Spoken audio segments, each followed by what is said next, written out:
So this guy's going well over 80 right now. So there I was, humming down a highway in a Dodge Challenger, trying to chase down a speeding North Carolina state trooper. Right there. You guys, this guy's going 70 at a 45 right now. How'd I get here? Well, it all started when we first saw this video. It's a Florida state trooper in hot pursuit of a motorist, flying up I-95 at speeds of up to 120 miles per hour. But this is no ordinary speed demon. It's a Miami-Dade police officer. It is a Miami police. The cop ignores the trooper's lights and sirens and tears across lanes of traffic. Finally, 7 minutes later, he pulls over. Believing that only a criminal in a stolen car could drive so recklessly, the trooper approaches with gun drawn. Put your hands out that window right now! Put your hands out the window! What's the big need for speed? Turns out the cop was running late for his off-duty job as a security guard. And I had to get there by 7 o'clock, and I didn't think I was going to make it. And we discovered this guy isn't some kind of lone wolf. All around the country, families have learned the painful way that speeding cops can kill. To be clear, we're not talking about police responding to an emergency with lights and sirens on. And when cops just gun it, the results can be lethal. Take a look at this.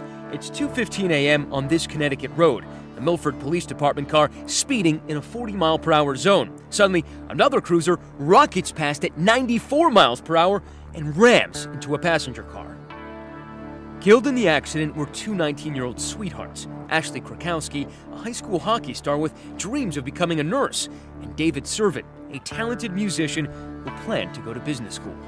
When we found out what exactly happened, it was unbelievable. Did it make it hurt worse once you learned that it was a police officer who hit them? I was disgusted that it was a police officer.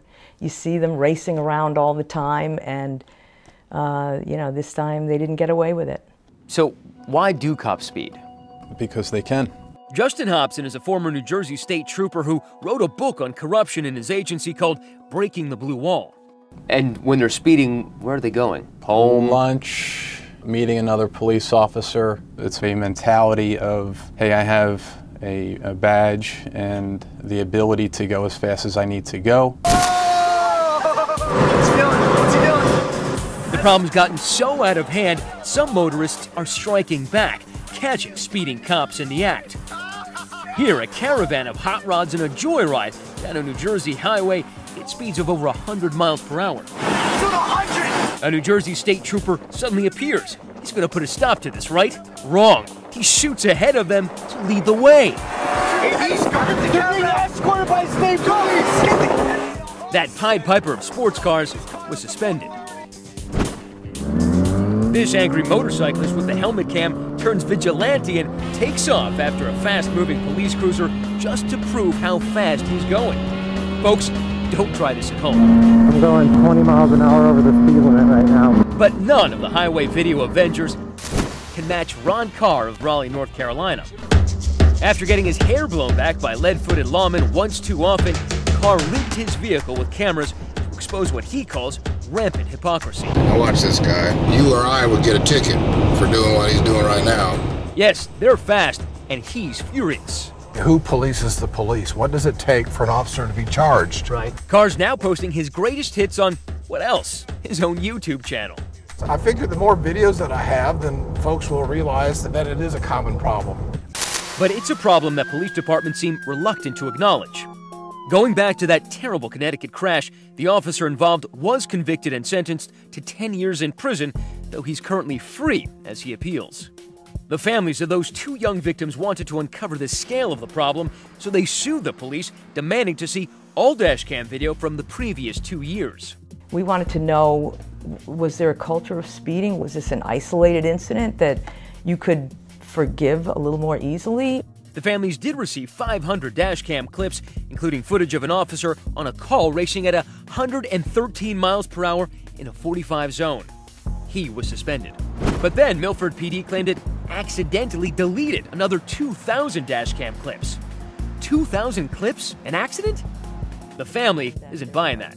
There appeared to be quite a culture of speeding to the extent that Milford finally destroyed the tapes. Former Trooper Hobson says it's almost unheard of for cops to crack down on each other over speeding. If you do so, you're deemed a stool pigeon, and there's ramifications for doing that. Get out of the vehicle! Want proof? Then turn back to that video of Florida trooper Donna Watts. Remember, she pulled over a Miami police officer who was later fired from his department and is now trying to get his job back.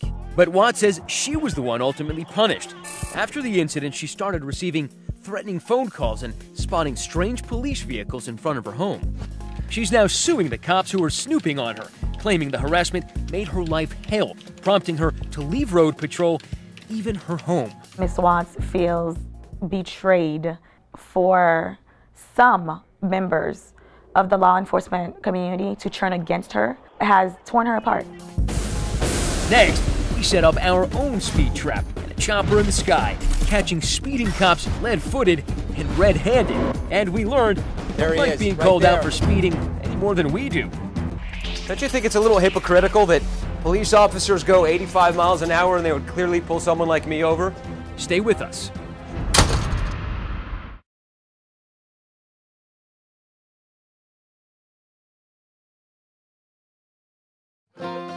North Carolina, where tobacco is king and traffic laws reign with an iron fist.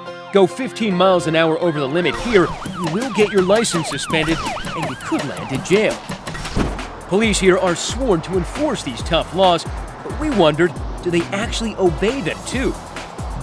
To find out, we decided to turn the tables on the cops with our own 2020 speed trap in Raleigh, North Carolina. We're going to be along this road. Our objective, not only to catch any speeding cops in the act, And to all be on walkie-talkies. but to follow them to their final destination. Our target location, a stretch of I-40 near downtown Raleigh, where the speed limit is 65 miles per hour. We deploy our surveillance team, starting with Ron Carr. Remember, he's the guy who's been documenting speeding cops in Raleigh for months now. His job is to alert us of any fast-moving squad car heading our way. White Dodge Charger, left lane. Actually, he's running hot. To accurately measure how fast any suspected speeding cops are traveling, 3, 2, 1, mark. we set up 2 checkpoints. 3, 2, 1, mark. The plan is if we confirm cops are speeding, to spring our trap, deploying my chase car to tail them wherever they're going. Even though we chose something with some hefty horsepower, we don't want to get busted for speeding ourselves. So in case we lose them, Where did he go? we brought in the Air Cavalry, a 2020 helicopter equipped with an aerial surveillance camera. Those cops can run, but they can't hide from our eye in the sky. The 2020 speed trap is set, and it's not long till this cruiser flies by our checkpoints at 75 miles per hour. Mark. That's 10 over the limit.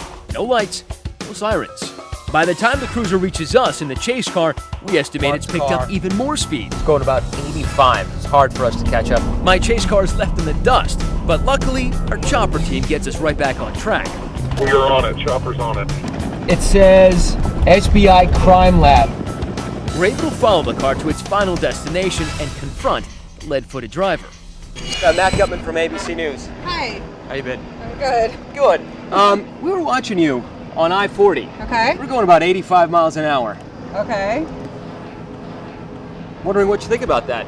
I don't really have a comment. You don't have a comment? No. It's hardly an emergency. The officer is just dropping off evidence at the state crime lab. Don't you think it's a little hypocritical that police officers go 85 miles an hour and they would clearly pull someone like me over? That would upset people. Isn't what you're supposed to do, to some extent, serve as an example of how people should drive?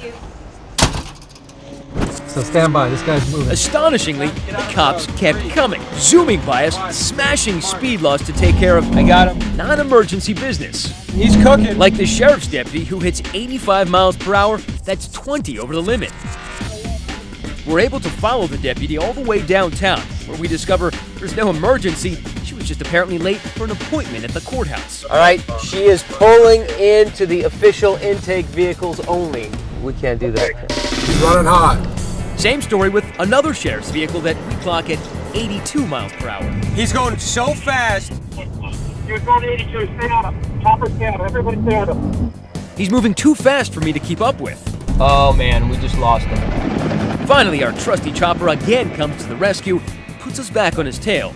The officer leads us on a merry, slow-speed chase through Raleigh's downtown streets. He's going around in circles. He is aware we're following him. I think he's trying to shake us. He finally comes to a stop at the federal courthouse. We're from ABC News.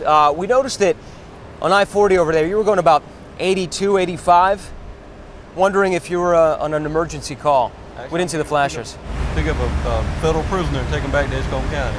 I don't know, if I went 81 or 82, you'd probably pull me over. I would. You think your superior would mind that you were going that fast? Would he mind? Probably. 2, 1, mark. But not all of the cops we caught speeding were on official business.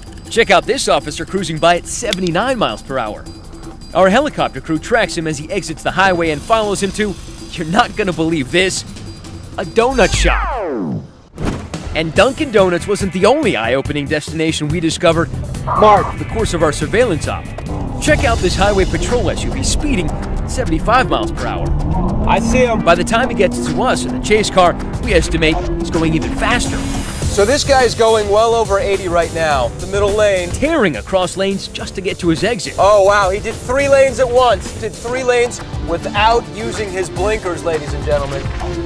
We're able to catch up on a local road, but again, he punches the accelerator.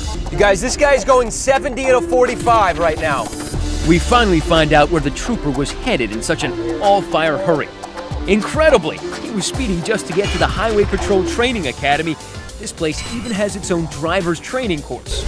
So, we're doing a story about speeding cops, and we noticed you were going about, I don't know, 80 miles an hour on the highway, and then about 75 in a 45. We had a hard time keeping up with you.